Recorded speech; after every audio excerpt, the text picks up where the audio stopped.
Stories of Impact brings back some of our favorite conversations this season. Back today are Doctors Dominic Packer, Jay Van Bavel, and the think tank of polarization experts you heard from in our last episode. This time, we look back to learn from polarization in the past and ahead, trying to figure out a way forward. The experts also consider polarization from a global perspective. Welcome to Stories of Impact. I'm your host, Tavia Gilbert, and along with journalist Richard Sergey, every first and third Tuesday of the month, we share conversations about the art and science of human flourishing. This is the second of a special three-part series exploring polarization in America, with Doctors Dominic Packer, Jay Van Bavel, and a think tank of polarization experts who came together to define polarization and explore its causes and effects. In today's episode, we consider what these writers, researchers, and scholars say we can learn from the history of polarization in other countries and offer potential solutions for polarization. Experts say that former President Trump's big lie, that the 2020 presidential election was rigged, that the institutions responsible for running a fair political contest could not be trusted, and that they enabled President Biden to steal the election, a lie perpetuated and accelerated especially through social media, is one of the most damaging attacks on democracy in American history. And that election denialism has normalized attacks against open-mindedness, against facts, and against nonpartisan institutions that manage political processes, says Uriel Epshein, executive director of the Renewed Democracy Initiative. Election denialism in the U.S. it's not entirely new, but I think the scale and scope of it is certainly new. It's something we have to address. It's something we have to defeat, whether through storytelling, whether through being more transparent about how ballots are counted in a way that inculcates trust in the general public. And we should also be honest about places in which disinformation can arise regardless of the political ideology. I think that election denialism right now is the single greatest, most immediate threat to American democracy, and there's no way to simply say, well, this is a two-sides thing. We need to find an alternative path to return trust to our institutions that doesn't simply dismantle those institutions. Dr. Hari Hahn, professor of political science and the director of the SNF Agora Institute at Johns Hopkins University, agrees that election denialism is a threat to American democracy. Democracy, most fundamentally, is about accepting loss, right? That you have to be willing to accept loss. And when you have one political party that is unwilling to admit defeat, then that is a rot in the core of the political system. It fundamentally denies rule of law, all these things that we think of as being pillars of democracy.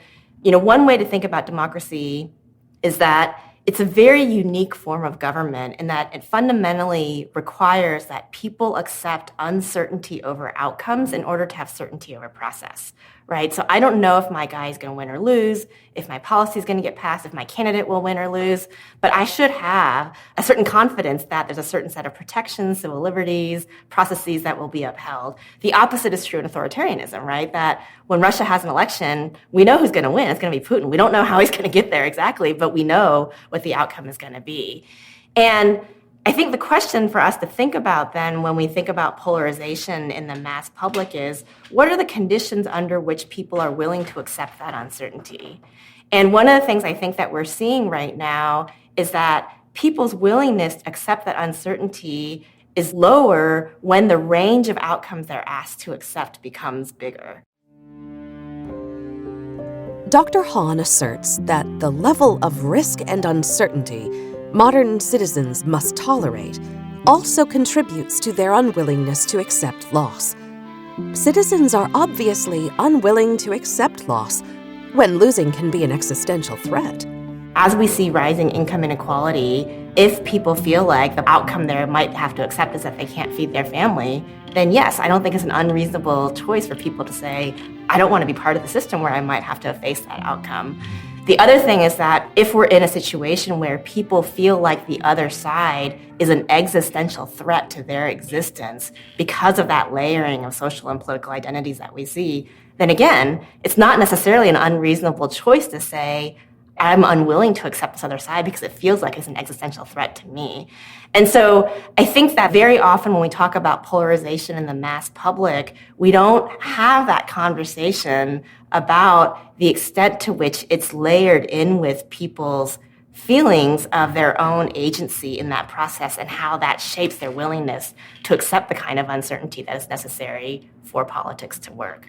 This pressurized moment when citizens are evaluating their own willingness to engage in our political systems and whether or not to uphold civic institutions actually signals that we're in a potentially productive transition to a more expansive democracy than we've ever enjoyed, says Dr. Hahn.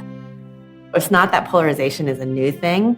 I think what is new in this moment is that we are simultaneously on the precipice of democracy being real in a way that it never was before, and we're grappling with whether or not we're willing to allow it to become real in that way. And so what I mean by that is the story of American history has really been this progression of our democracy progressively including more and more people.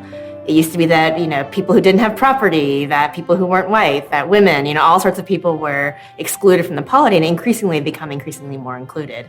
And one of the things that we see in the 21st century is that not only are they more included in terms of things like voting rights, but with the rise of the internet and all these different technologies, there are fewer gatekeepers. And so they're also included much more in the public dialogue and in the public arena in a way that simply hasn't existed in the past. And so that's created, I think, an opening and this possibility of democracy being more in our grasp than it had been in previous generations. But it's also created this possibility of people being unsure about whether or not that's the country we really want to be. And I think that's really the battle that's going on. Whether or not you see that as a good thing or as a bad thing, I think depends a lot on where you sit. Citizens absolutely have responsibility for the democracy. I think, though, that the problem is that right now, even people who are really concerned about political issues or upset about the direction that our democracy is going, they don't know what to do. Democracy, I think, always is an unfinished project. And part of what makes, I think, democracy so vibrant, and the reason why it has both the peril and the promise that we're seeing right now, is because it's this complex system that people have to constantly create and recreate and create and recreate. Joshua Fryday, whose work with the Office of the Governor of California is to create opportunities for mostly young people to contribute in a meaningful way in their community, agrees with Dr. Hahn. He says the story of American democracy has always been the effort to diversify, to include more voices than ever before. That expansion can create conflict. Our system was built for individuals to have an impact. Our entire system was created for individuals to have a voice. Now, whether they exercise that voice or whether everyone is equally given the chance and the opportunity to exercise that voice, that's a very different question. And those are the fights that we are having in America. Who has a right to have a voice? Who is given the opportunity to have a voice in our democracy? These are the existential challenges of our country from the very beginning. That's what democracy is. Democracy is this political gift we've been given to actually have a voice in the community and world that we live in, and to actually change it if we think it's going in the wrong direction. That's the power of democracy. And volunteering is the same act. It's understanding and feeling empowered in your community to do something that's going to make a positive change. And it's empowering when you volunteer. It gives you a sense of voice. It gives you a sense of agency. It gives you a sense that you can actually create change. And if you aren't given that ability, if you feel like you don't have a voice, that you can't impact your surroundings, that you can't make change, that the community around you is being led by people that are never going to listen, and you can't make a difference, why would you engage in our democracy?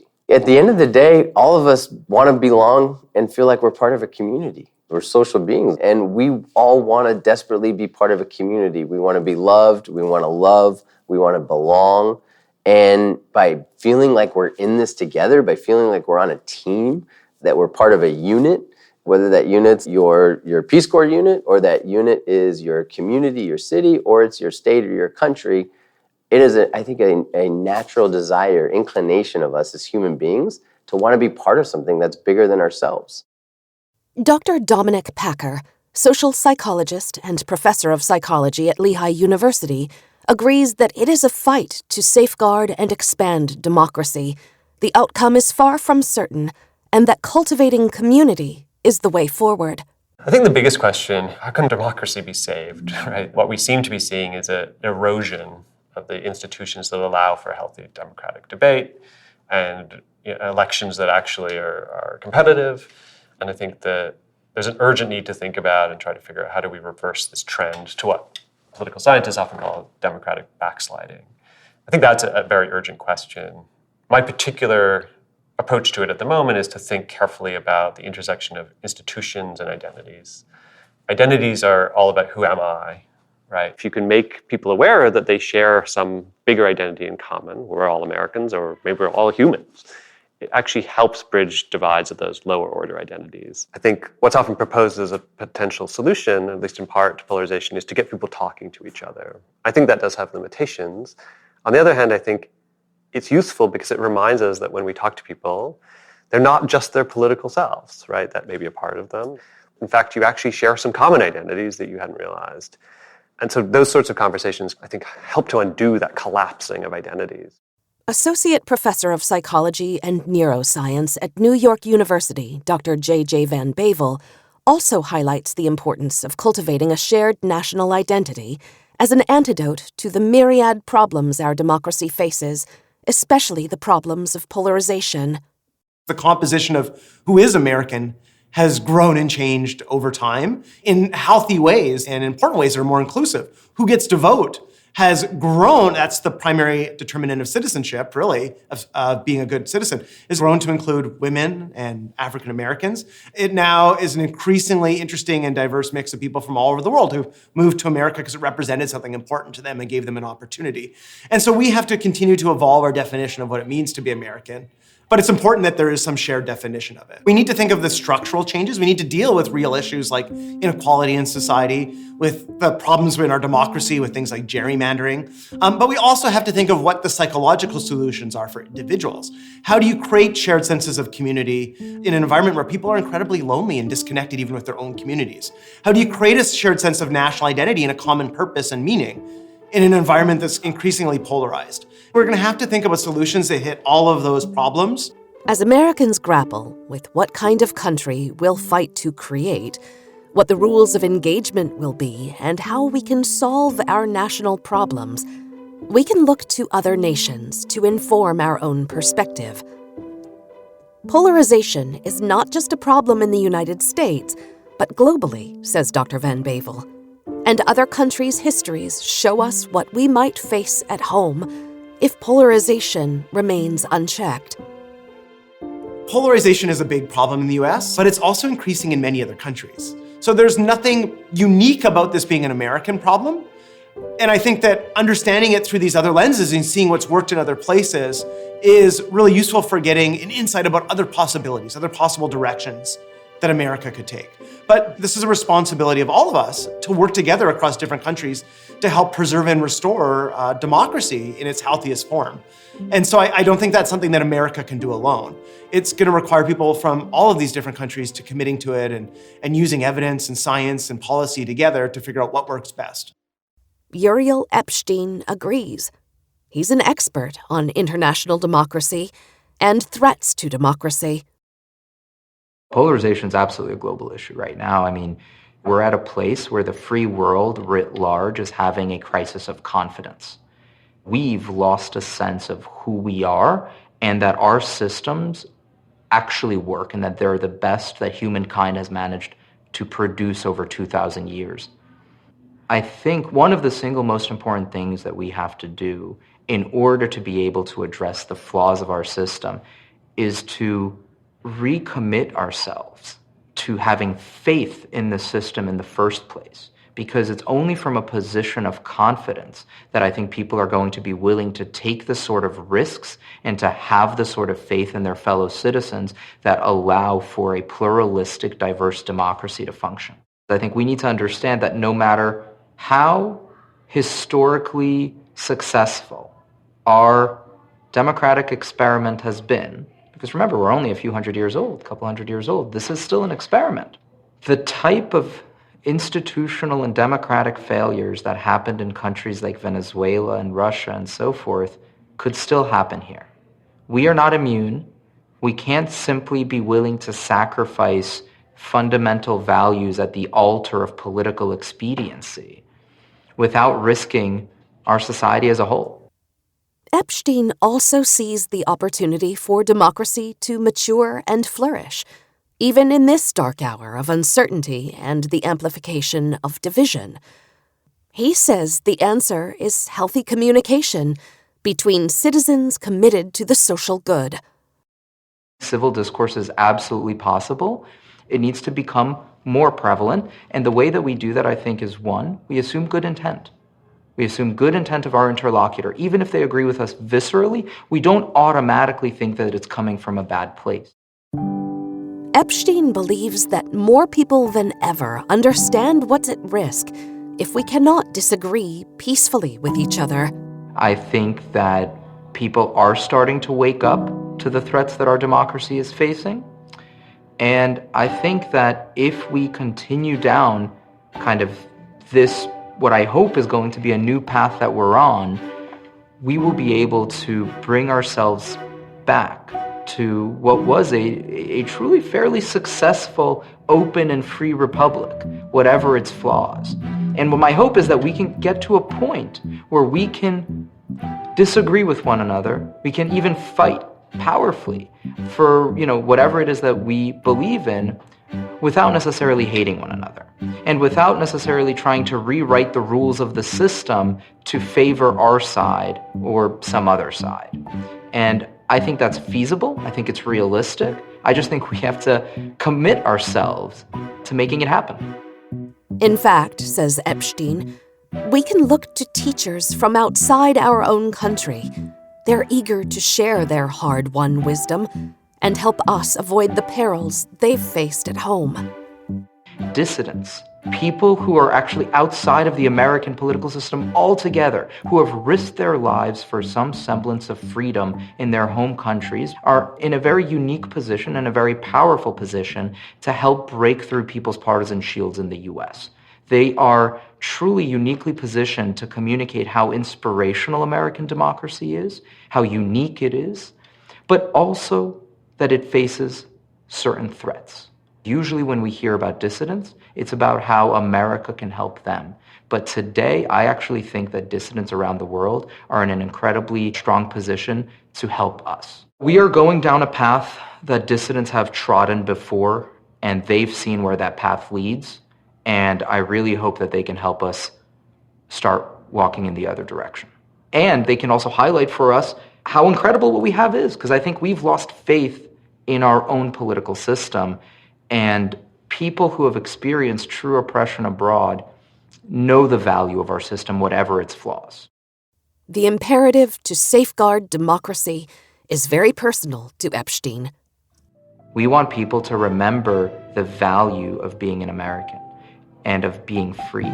Because when I think of why I chose to go down this profession, the thing that I remember most are the stories that my parents told me of having lived in Soviet Russia, of having lived under Joseph Stalin, of having been afraid that their neighbor would rat them out to the KGB. Those are the stories that I remember. And so when I try to combat the trends of illiberalism in the US, I think back to my family history in the Soviet Union. Now, of course, most Americans don't have that. And so what we want to do is instill those same takeaways, that same emotional connection that I have to our freedoms. We want to instill that in people who have never known oppression the likes of which people in the Soviet Union knew, or people in China know now. Epshein believes more personal stories, like his parents, should be told about what is at stake. There's a million ways to tell a lie, but only one way to tell the truth. that means that truth tellers are at a unique disadvantage. But the way that we combat that, I think, is through storytelling.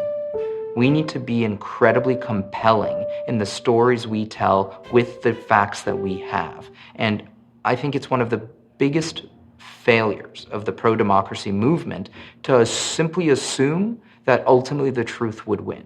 We need to actually fight for the truth, and we need to do it in a way that will be emotionally compelling and in some ways visceral to people who don't think about politics very much. One important story about the fight between democracy and authoritarianism is playing out now between Ukraine and Russia, says Epshein. If Ukraine were to continue down the path of being a free and democratic country, which it was already doing, it would show the Russian citizens what was possible.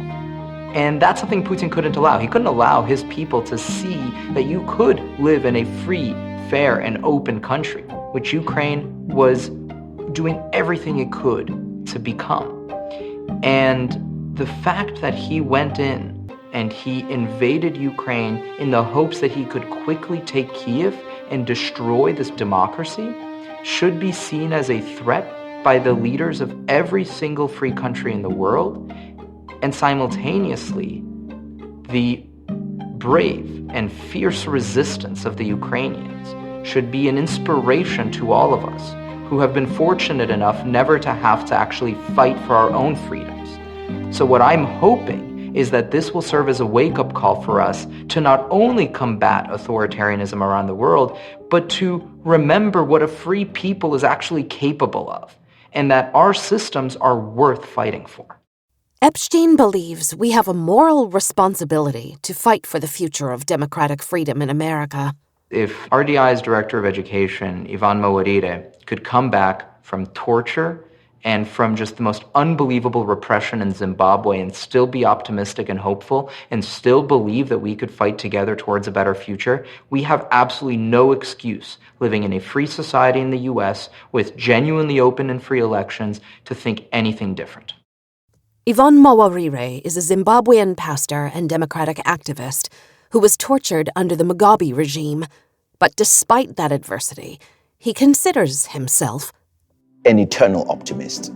And many of my colleagues have often said to me, you fail to be pragmatic sometimes because your optimism is on steroids. But I think the alternative to being optimistic is one that, for me, does not allow us to be excited about the possibility of the future.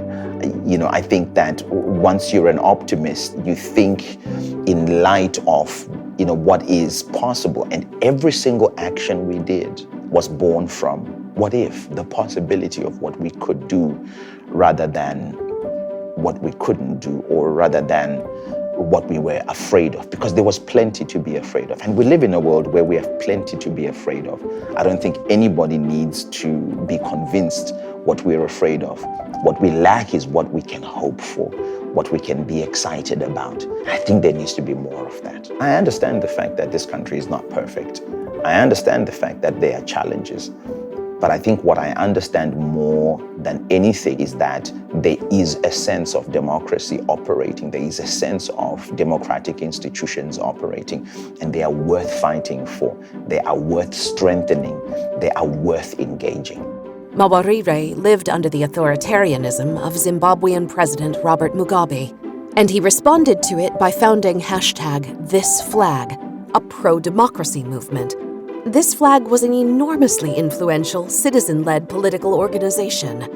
I think amongst the biggest lessons that personally I've learned from Zimbabwe that can be applicable here where democracy is facing challenges is, first of all, not allowing the small cracks, or what people call small cracks, or what they feel are not big issues, to go unchallenged. Because essentially in Zimbabwe, that's what allowed us to eventually have a full-blown dictatorship, is that people became apathetic concerning their involvement in the process of democracy, which is not just voting, it's the whole process of voting and then remaining engaged holding the people that you have elected accountable, or at least working with them to deliver the kind of democracy you want. So, when I see people stand back, or I see people not take an interest in very important processes here, it's a moment for me that's a teachable moment to say the eventual collapse is a result of these kind of small beginnings, or these moments where we feel like, well, it doesn't matter, let's leave it alone.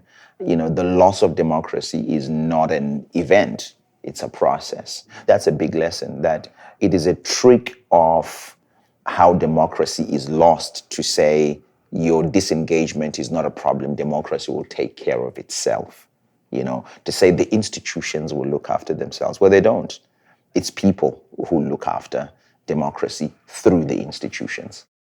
Through the Renew Democracy Initiative, Yvonne Mawarire has brought more than 100 dissidents from nearly 40 oppressive countries to not only talk about their experience of living under authoritarianism and about how dissidents view democracy and freedom in America, but how America inspired them when they were in the darkest depths of despair in their home countries.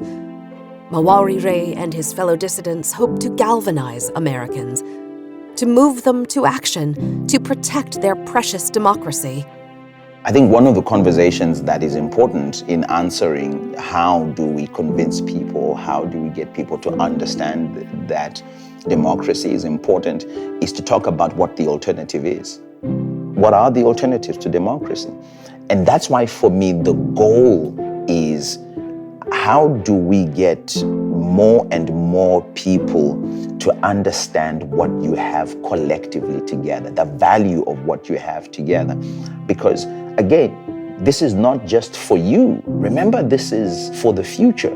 It's for your children and your children's children. What will you leave them?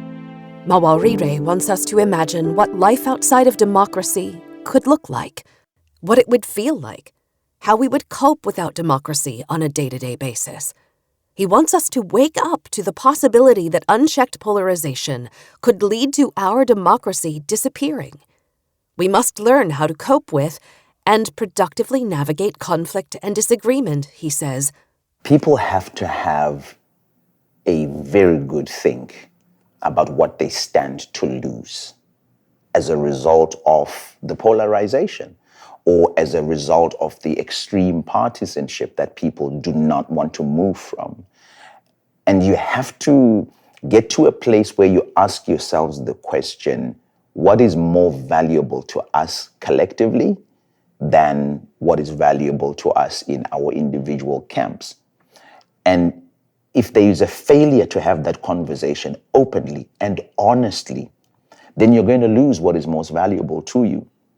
And this is part of the narrative I'm trying to bring, to say, if you lose what you have right now, let me show you what you will have after that. Nobody wants what will come after losing the democracy or the freedom that you have. So I think there has to be a place in which those people that value what Americans have collectively speak louder than those who are only fighting for what they want individually. There's a lot of work to be done concerning understanding that the opposition to my views is not bad, it's healthy. In fact, I need it for my own views to become better, if they are better, because the interaction of our views or the competition of our ideas means that the best ones are going to survive. If people start creating a new power center, a new power dynamic, you will see that they will then be able to change the narrative. And instead of calling each other enemies, they call each other countrymen, like people used to. And this is my countryman or my colleague. We see differently on this issue. But, we're talking about it and we're finding a way to get the best out of it. Mawarire cautions us about the hope that we can use social media to organize to protect institutions and democracy. But he says social media is a tool, one he believes was never meant to and never actually could replace personal leadership and community. those are the only things that truly have the power to radically and positively transform society and protect democracy. Social media organizing and messaging cannot be a substitute for reaching people one person at a time, authentically and genuinely. In order to build a healthier society, particularly for democracy, my belief is that we're going to have to go back to the models of reaching people that are person-to-person based, that instead of building them in these kind of big wholesale models that go out to thousands of people at the same time, that there is a sense almost of evangelizing. I'm a pastor, that's my background. So the sense of evangelism one-on-one and building communities and people that believe certain things and that want to be part of certain movements or certain initiatives is going to have to go back to person. If we get rid of that element, the human touch, the direct communication, then we fall into the trap of just being fed headlines, being fed the exciting sound bites and so forth. Each citizen, says Mawarire, has the opportunity to contribute to the greater good of their country and provide an antidote to polarization through their words and actions. Sometimes it takes a few brave people to build a model, a consistent model of what should work. In other words, people that keep the flame and the hope of sense and sensibility alive. At some point, people will begin to realize the lie. They'll begin to realize what the game has been and will begin to come back to sense and sensibility. The loss for me would be a place in which people completely give up, that there is no group of people that have a sense of mission to keep the hope alive, to keep the seed of a better country, a democracy that works for everybody. At some point, that seed will grow and it'll take root and it'll bear fruit for a return to a better way in which democracy and freedom are handled in this country. We've had the eras of the, knight in shining armor, the heroes who come through to lead and to, stand on the hill and their cape blows in the wind. And that's great. But I think people are beginning to realize that that's not the only way, that there's a different way, there's another way. And it's us, there's the way of us that can actually take us into a different direction, because that's where we need to go now. Dr. Van Bavel agrees wholeheartedly with Mawarire's urgent call to Americans to find solutions to polarization. He says democracy depends on it. I think democracy is at stake. I think there's a genuine threat to American democracy and democracy in other countries. And if those democracies fall, there's no guarantee that we're going to get them back. And democracies die in different ways. Democracies can die in violence. I think maybe even a scarier way that they die is they die peacefully. Is that quietly, through a bunch of decisions over a period of time, we wake up and we no longer have democracy. I think that Americans would benefit a lot from talking to people in countries that have lived under dictatorships or authoritarian regimes to understand, first of all, what it's like to live under those, and second of all, how hard it is to get it back. Dr. Hahn underscores why it's so important to keep democratic institutions strong and resilient and to not lose ground. Fear rolls downhill and you have to push hope uphill. And so it's a lot easier to organize people based on their fears and to stoke people's prejudices than it is to organize people based on hope. And a pro-democracy movement is fundamentally, I think, it's about pushing that ball of hope up the hill. And so it is harder because people respond more to threat than they do to opportunity. She agrees that we must look to experts like Mawarire, drawing on their wisdom and experience in order to move away from polarizing forces that would threaten our democracy. We have to think about institutional solutions. We have to make the institutions of democracy work. How do we think about things like the balance of power between the courts and the legislature and the executive branch? And how do we equip people to engage with each other with the kind of courage and the compassion and the empathy and humility that you need to really engage with people across difference? Because if people feel connected to each other, then their sense of their own threat, their willingness to accept risk, their willingness to accept uncertainty, all of that increases if people feel connected to each other and to institutions in society. And one of the real challenges that we have right now is that there really isn't a supply of opportunities where people can go to learn and become equipped with the skills of citizenship that you really need. Joshua Fryday agrees that one of the solutions is healthy and engaged citizenship. I think there's a sense with the polarization that's happening in this country and the political division that we're seeing that people feel like those who are on opposite political parties or political views actually have a radically different vision for where they want to take the country, and somehow that vision's threatening. We know that people feel disconnected, we feel isolated from each other, we feel disconnected and divided by race, by economics, by politics, by geography.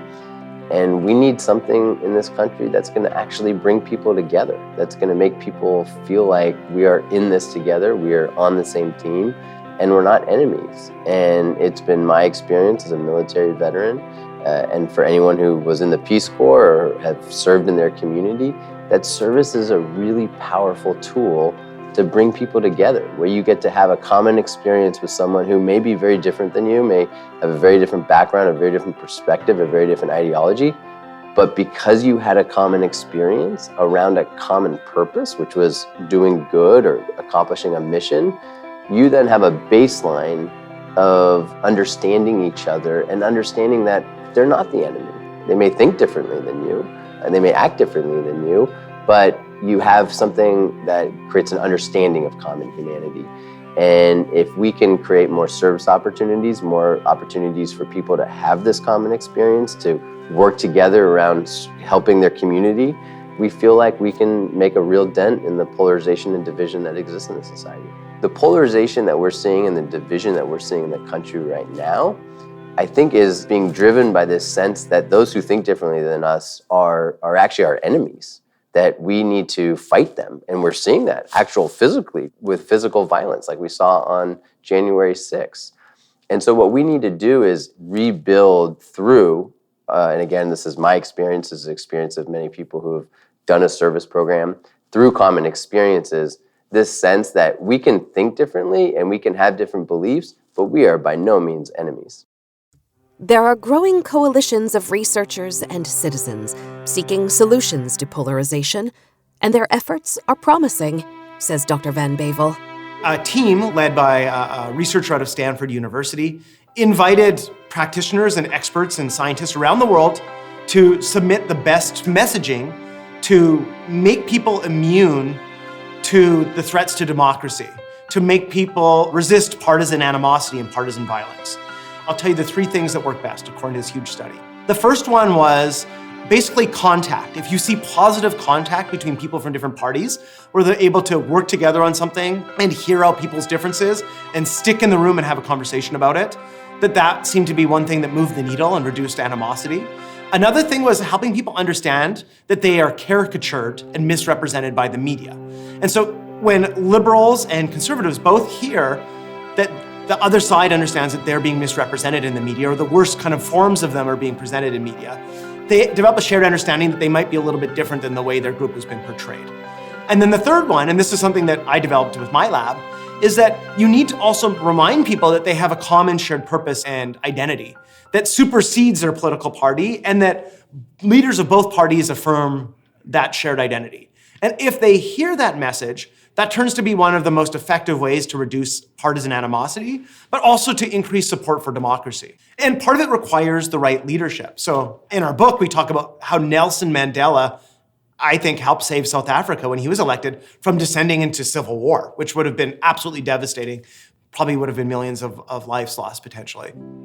What we have to do is look to those types of lessons of leadership and support these other types of leadership that can help bridge and connect people, but that can also help reconcile past injustices. So that was also part of healing in South Africa, was the Truth and Reconciliation Commissions. That there has to be a way to deal with historical grievances and conflict and oppression that's happened in the US. There's a pathway that other countries have taken, that America itself has taken in previous times in history, and could take. What I'm talking about is hope. We'll return next week for the final episode in this special 3-part series, where we explore why it's important to make a long-term investment in polarization research. This has been the Stories of Impact podcast with Richard Sergey and Tavia Gilbert. Written and produced by Talkbox Productions and Tavia Gilbert, with senior producer Katie Flood. Music by Alexander Filipiak. Mix and master by Kayla Elrod. Executive producer Michelle Cobb. The Stories of Impact podcast is generously supported by Templeton World Charity Foundation.